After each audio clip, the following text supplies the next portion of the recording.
मलाई चाहिँ एउटा कुराको चाहिँ धेरै दुःख लाग्छ साथी हो। किनकि हाम्रो देशमा कहिले पनि उँभो लाग्दैन कि कहिले पनि केही हुँदैन हाम्रो देशमा। किन हुँदैन भने तपाईँ हामी जस्तो छ नि बेकुब हामी जनता हो कि नेता होइन। कसैले एक मुठी छ नि खाना दिनेजेल रक्सी दिने बिग्ने होइन कि हामी नेपालीहरू। आफू छ नि आफूमा छ नि एउटा मानवता लिनुपर्छ साथीभाइहरू। मान्छे अब बितेर जानुभएको छ कति साथीहरू आन्दोलन होइन आन्दोलन गरेर छ नि बित्नुभएको साथीहरू छ नि उहाँहरूलाई पनि हार्दिक श्रद्धाञ्जली। अनि एउटा कुरा के भन्छ भने अब कत्रो भात भुटेर्नेहरू मान्छेको गाडीहरू फुटाएको नि तपाईँहरूले फुटाएको छ नि साथी केही पाउँदैन कि। तब राजा आएर तपाईँलाई के हुन्छ र? तपाईँलाई मन्त्री भएर तपाईँलाई के हुन्छ र? तपाईँको घरमा कुनै राजाले कुनै मन्त्रीले तपाईँहरूलाई एक छाक मासु भात ल्याएर दिनुभएको छ। तपाईँको घरमा मम्मी बाबा बिरामी हुँदा तपाईँको छोराछोरी कोही बिरामी भयो भने कुनै पार्टीका नेता राजाहरू मन्त्रीहरू आएर कुनै पार्टीले आएर ल यति सहयोग भने कुनै पार्टीले दिनुभएको छ? सिर्फ आउने भन्ने चिन्ने भनेको सिर्फ चुनावमा मात्रै हो साथीहरू। त्यस्तो नेताको पछि किन लागेको? आफ्नो देशलाई चाहिँ नि आफूले किन खराब गर्छ यार साथीहरू? अचम्म लाग्छ।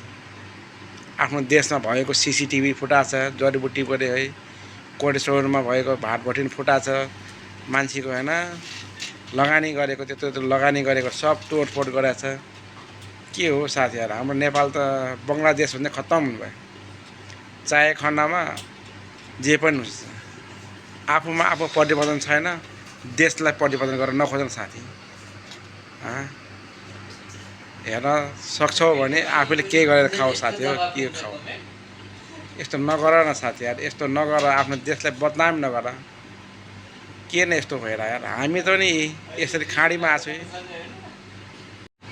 त्यसरी छैन साथी, आफूमा आफू परिवर्तन गरौँ, आफू छोरो भएको गर्व गरौँ, आमा बाउलाई माया दिउँ, आफ्नो इष्टमित्रलाई भाइ बहिनीहरूलाई आफ्नो सानोलाई माया गरौँ।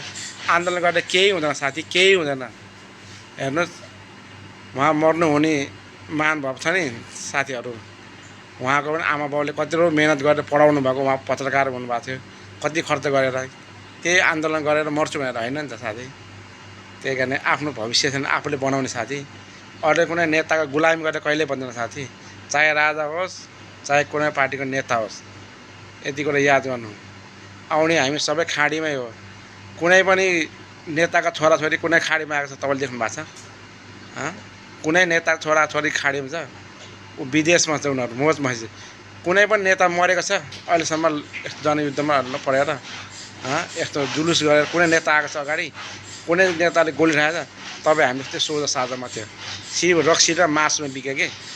यसो नबिगाउँ साथी, आफ्नो भविष्य छ नि आफै बनाऊ। सक्छौ खाडीमा 2-4 लाख तिरेर बरु, त्यस्तो काम ठिक छैन साथी। आमा बाउले कसरी जन्माएको छ कसरी हुर्काएको छ त्यो दिमाग लगाएर काम गर साथी, दिमाग लगाएर। अनि त्यो आन्दोलन गरेर तपाईँको एक छाक मासु भात खायो भन्दामा मैले उहाँ यस्तो फुटाएर आएँ यार आज, मैले यस्तो गरेको थिएँ भनेर होइन कि। काम गरेर आफ्नो इज्जत कमाउ ठाउँमा, त्यो सही हो साथी हो, सही हो। कुनै पनि आफू कुनै कहिले पनि झुक्ने होइन साथी।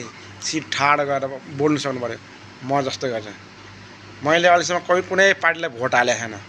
किन भोट हाल्दैन थाहा छ साथी? अहिलेसम्म छ नि गतिलो मान्छे कोही छैन क्या हाम्रो देशमा, हेर्नु। त्यही कारणले आफ्नो भविष्य आफू बनाऊ, कहिले पनि पछि नलागौँ, कसैको पनि भरोसा नगरौँ साथी हो। मेरो सल्लाह सुझाव त्यही हो है साथी।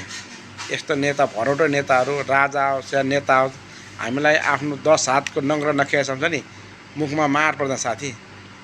त्यही कारण साथी तपाईँलाई हेर्नु गाह्रो हुन्छ। आफ्नो नेपाल हो भनेर गर्व गर्नुपर्ने ठाउँमा आन्दोलन गरेर तोडफोड झ्यापझ्याप, कति लगानी गरेर कति भ्याटहरू कति हामीहरूले तिरेको करले बनाएको छ, त्यत्रो सिसिटिभीहरू कति किनेको छ नि, सब तोड्नु भयो तपाईँले यार। खत्तम भयो। म न राजावादी न म कुनै दमवादी, एकदम म नेपाली हो, गर्व गर्छु त्यति मात्रै। जय नेपाल, जय हिन्द। नमस्ते। मेरो युट्युब च्यानलमा गरेर नि हेर्नु न, म यस्तो भिडियो पनि कति अपलोड गरेको छु। सोम घलान से मेरो होइन सोम घलान युट्युबमा हेर्नै साथ छ।